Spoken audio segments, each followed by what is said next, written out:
Bonsoir, chers dirigeants. Bonsoir, bien-aimés. Et bienvenue à une autre leçon dans le programme de formation des dirigeants. Et ce soir, nous allons aborder une leçon très importante qui sera très pratique. Sous le titre « Recevoir le ministère de guérison intérieure et de restauration l'âme ». Nous devons être guéris et restaurés pour pouvoir rendre le ministère de guérison et de restauration au béni l'Éternel va envoyer vers nous. Notre prière ce soir, c'est que cette session ne soit pas juste une session de formation, une leçon, mais un ministère. Nous prions au nom de Jésus que le Saint-Esprit ouvre le ministère approprié de guérison ce soir. Pendant que vous suivez ces leçons, que le Saint-Esprit vous visite et vous apporte la guérison et la restauration nécessaires. Que ces maladies de l'âme, que ces blessures soient guéries et restaurées ce soir. Donc l'objectif sera de conduire le dirigeant que nous sommes dans un ministère pour qu'il soit guéri des blessures intérieures et que son âme soit restaurée. Et le deuxième objectif sera d'équiper les dirigeants pour qu'ils puissent rendre le ministère aux nombreuses blessés qui viendront sous son leadership. Nous allons tour à tour voir les fondements bibliques de la guérison intérieure. Nous allons voir les symptômes d'une âme blessée. C'est important d'être le bon diagnostic et d'être sensible. Nous allons voir également les étapes de la guérison intérieure. Et nous allons voir quelques fruits d'une âme qui a reçu la guérison. La guérison des blessures émotionnelles, la restauration de l'hilarité et la paix intérieure est capitale pour le dirigeant. Nous sommes faits de corps, l'âme et l'esprit. Et Jésus est venu pour un ministère de guérison, pas seulement à notre corps, mais à notre âme également. Dans la guérison de nos blessures émotionnelles et la restauration de notre identité. Parce que très souvent, ces blessures, l'impact ne reste pas juste émotionnel, mais il y a un impact sur notre identité. Et ce changement, cet impact de notre identité va impacter notre ministère, notre façon de voir le ministère, notre façon de nous voir. Et nous ne serons pas efficaces dans l'appel que Dieu a pour nous. La guérison de blessures causées par des pertes. Ces blessures peuvent être causées par des pertes. Tu as perdu quelqu'un de cher. Tu as perdu maman, papa, un frère. Ça peut être causé par des frustrations du passé. Peut-être tu as été frustré, pendant l'enfance, tu as été frustré, tu as été oppressé, tu as habité un environnement violent, tu as subi des viols, tu as subi des sévices physiques et psychologiques. Tout ceci ont créé des fissures dans notre âme, ils ont créé des blessures. Et ces blessures, parfois, nous les brouffons, parfois, nous essayons d'être forts. Parfois, nous avançons, mais ces blessures sont là. Et ces blessures affectent notre façon de rendre ministère et l'efficacité de notre ministère. Et pourquoi c'est important de le recevoir des raisons? Parce que beaucoup vivent avec des douleurs invisibles qui affectent leur foi, leur relation avec Dieu, leur relation avec les autres, et les empêchent de rendre ou d'effectuer pleinement l'appel de Dieu, d'accomplir pleinement l'affaire de Dieu dans leur vie. En tant que dirigeants, nous sommes appelés à rendre le ministère de guérison aux brebis de Jésus. Nous devons donc nous-mêmes expérimenter cette guérison et cette restauration. La guérison, c'est la consolation. La guérison, c'est l'effacement des signes, des manifestations. La guérison, c'est le Saint-Esprit qui le console. Et ce qui est merveilleux avec le Seigneur, avec le Saint-Esprit, c'est qu'on ne s'arrête pas à la guérison. Le Seigneur guérit et il restaure. Alléluia. Le Seigneur restaure. La restauration, c'est le repositionnement. La restauration, c'est une nouvelle vigueur. C'est une nouvelle énergie pour accomplir ta dessein pleinement. La restauration, c'est que tu es guéri et tes symptômes sont partis, mais tu es réinvigoré pour mêler la pause, pour recommencer la pause de plus belle, pour accomplir la mission. Le Saint-Esprit vient guérir et restaurer. Et bien aimé, ce soir, tu reçois guérison et tu reçois restauration et blessures du passé par la grâce de Dieu. Quels sont les fondements bibliques de la guérison intérieure? Comme j'ai dit tantôt, Jésus-Christ est venu pour restaurer l'homme dans son entièreté, l'esprit, âme et corps. En Luc 4, verset 18, la Bible dit « Il m'a envoyé ou guéri ceux qui ont le cœur brisé. » C'est des gens. Est-ce que tu as le cœur brisé? Dès le dimanche, tu auras un ministère. Les gens reçoivent ministère. Les gens sont guéris. Mais toi, d'où tu rentres ce soir, tu as le cœur brisé. Jésus est venu pour guérir ceux qui ont le cœur brisé. Dans le psaume 47, 147, le verset 3, la Bible dit « Il guérit ceux qui ont le cœur brisé et pense leurs blessures. » Alléluia. Il guérit ceux qui ont le cœur brisé et ces blessures sont passées. Dans le psaume 23 que nous connaissons tous, la Bible dit « Il restaure mon âme. Il restaure mon âme. » À cause de ton nom, à cause de son nom, l'Éternel restaure ton âme. Il restaure ton âme ce soir. Il te donne tes énergies. Il te guérit et tu te lèves pour recommencer à courir, à conduire de la destinée que Dieu t'a donnée. Quels sont les symptômes et les manifestations de ces blessures de l'âme? Ça va nous permettre d'identifier ces manifestations chez nous. Comme nous avons dit qu'on a l'objectif, nous devons nous-mêmes recevoir guérison. Et ça va nous permettre également d'identifier, de diagnostiquer, si je peux dire le terme, les blessures chez les brebis que le Seigneur nous envoie vers nous. Au niveau des sentiments, au niveau des émotions, il y aura le rejet. Et cette personne qui va facilement exprimer le rejet, il va facilement se sentir rejeté par le moindre geste, par la moindre parole, parfois sans intention. C'est ces personnes qui facilement abandonnent. C'est ces personnes qui vont facilement abandonner une tâche, abandonner une relation, abandonner une activité. C'est ces personnes qui n'arrivent pas à finir une tâche qui commence. Ce sont les signes des blessures du passé. Ces personnes qui a ce sentiment de culpabilité. C'est bien dit, et tu as constaté qu'ils se repentent du même péché. Ils se repentent du même péché. Ils se repentent du même péché qui a été pardonné depuis. Le sentiment de culpabilité. Parfois, ce sentiment de culpabilité est caché et enfui parce que c'est pas la personne elle-même qui a fait du mal, mais la personne s'accuse. La personne s'accuse. Pendant que je parle, je sois dans mon esprit cette personne qui s'accuse de la mort et simplement. Peut-être tu es né, la maman est décédée, tu t'accuses, tu te sens coupable que c'est à cause de toi. Peut-être on t'accusé que c'est à cause de toi que ta mère est décédée. Et cette blessure est restée. Ce soir, cet esprit te guérit. C'est cette personne qui sera colérique. Il va manager la colère pour les moindres choses. Ce sont les signes, la colère. Si tu as tendance à manifester la colère, une colère noire pour des petites choses, il y a quelque part des blessures qu'il faut être exposé et recevoir guérison. C'est ces personnes qui auront peur, la peur chronique, peur de tout. Ce sont les signes des blessures du passé, des blessures de l'enfance et des blessures de traumatismes physiques ou psychologiques qu'on a subis. Il y aura également des signes ou des symptômes au niveau du comportement.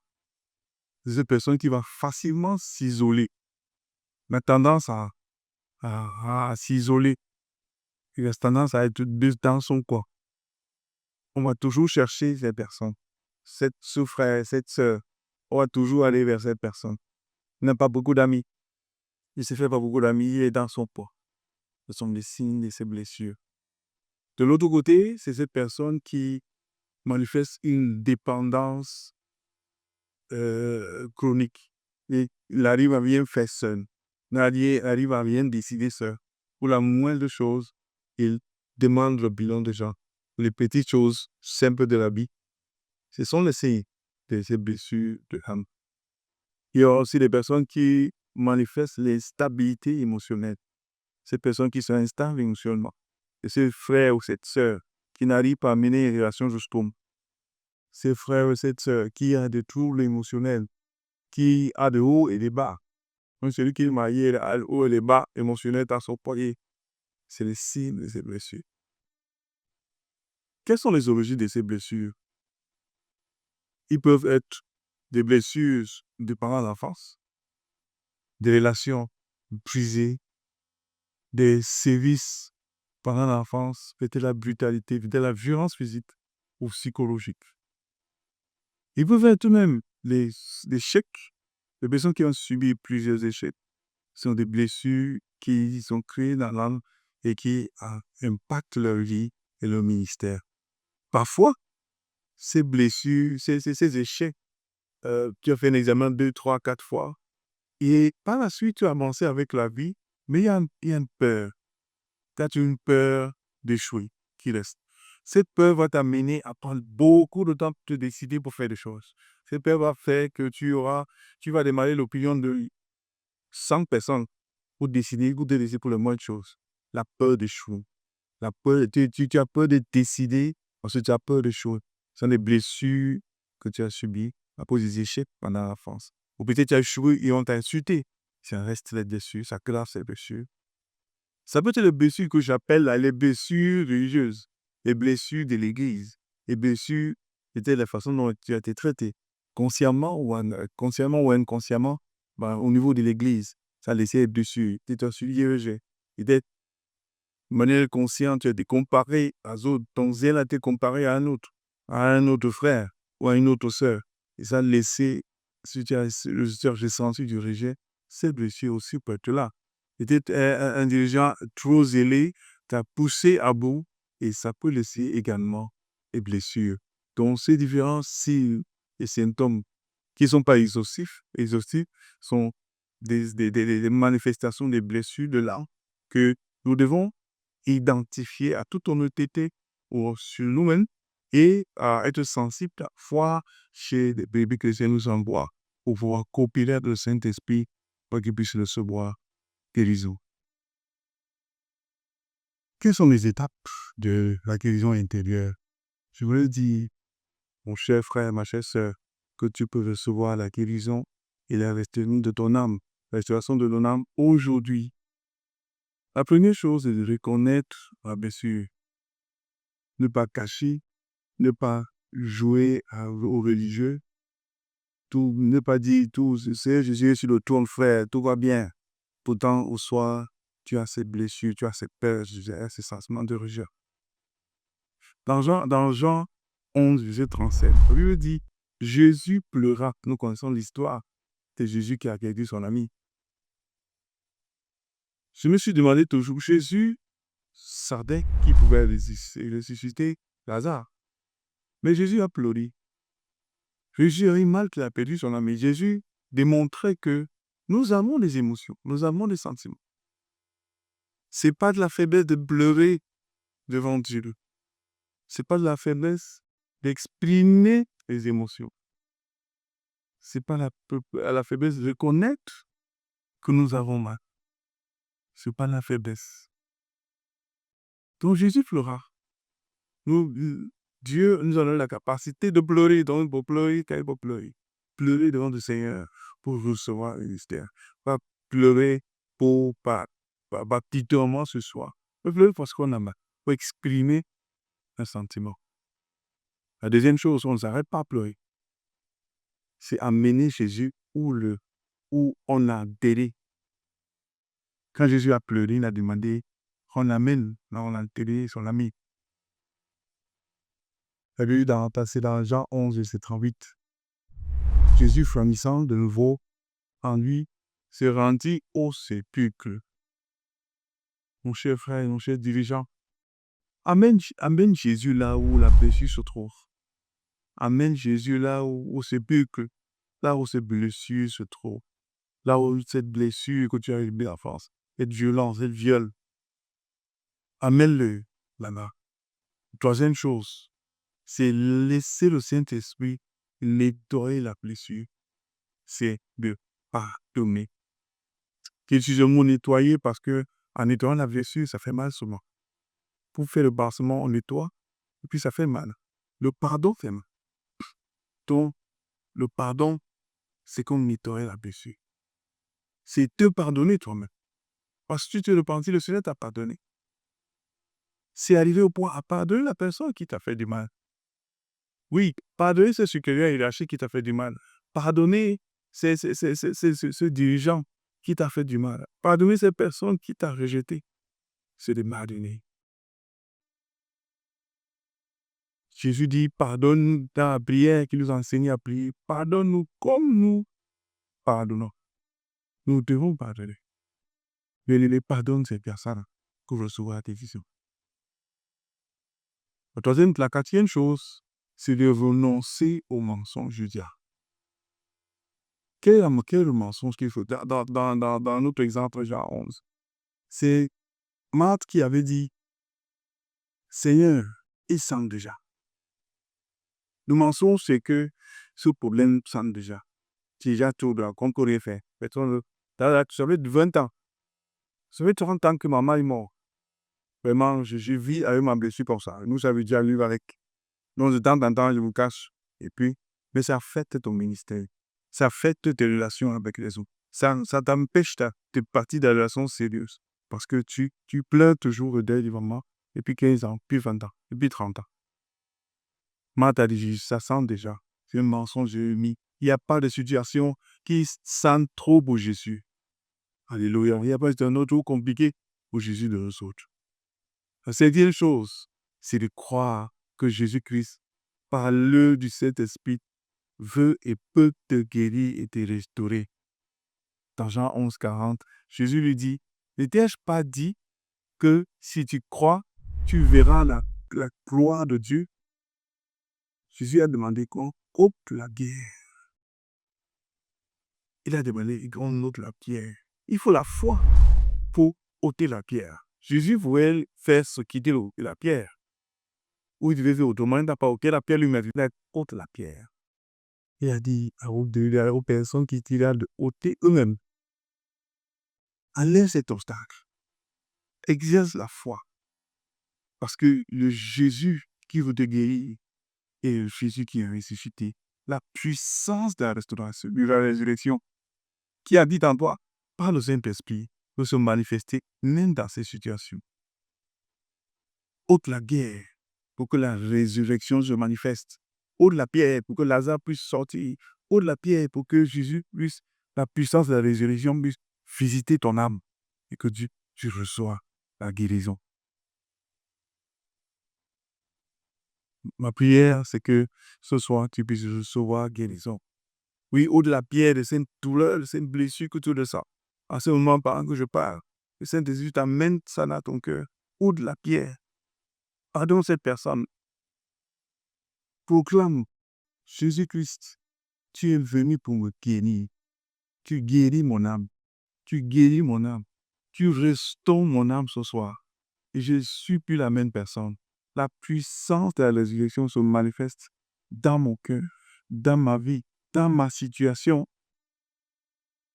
Ces situations qui étaient mortes et ressuscitées ce soir. Ma capacité à aimer encore, ma capacité à couler vers les autres est ressuscitée ce soir au nom de Jésus. Alléluia. Alléluia.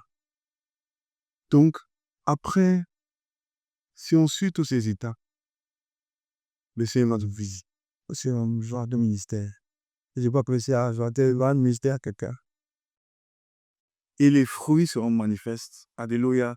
La manifestation concrète de la guérison, de la restauration de l'âme. Il y en a paix intérieure. Il y aura la joie. Cette joie que tu as ressentie depuis des années, qui n'est pas dépendante des circonstances autour de toi. Il y aura la stabilité émotionnelle. Une autre manifestation de fruit, c'est la guérison, la restauration, c'est les relations restaurées.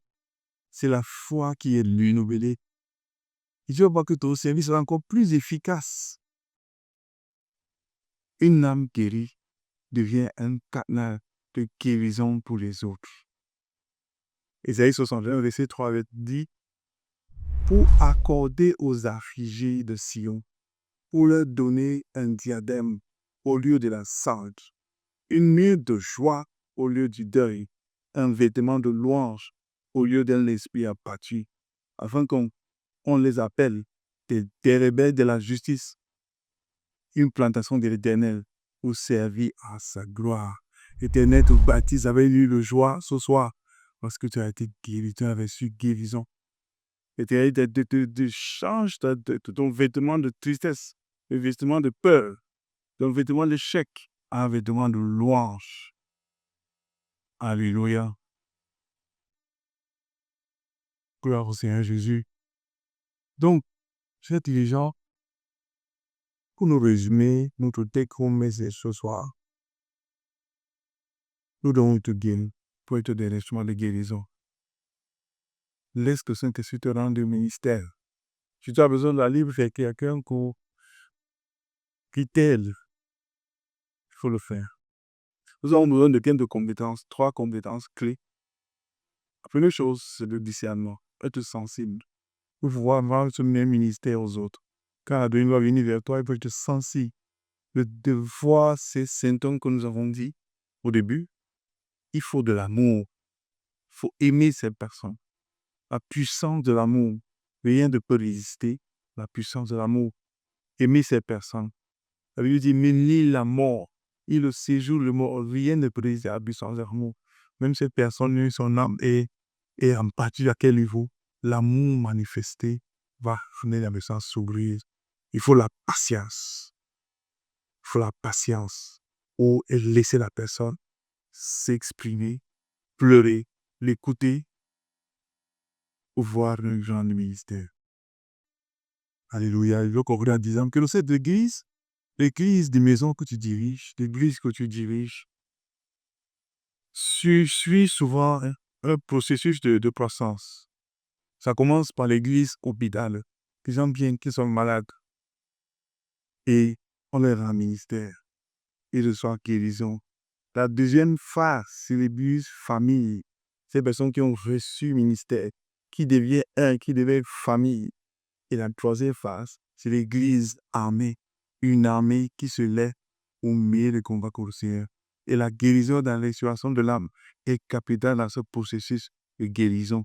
Et toi, cher dirigeant, tu es un instrument de Dieu pour amener l'église à grandir. L'église qui est sous ta direction à grandir et à impacter ton quartier et impacter ta ville pour la gloire de notre Seigneur. Sois béni au nom de Jésus. Amen.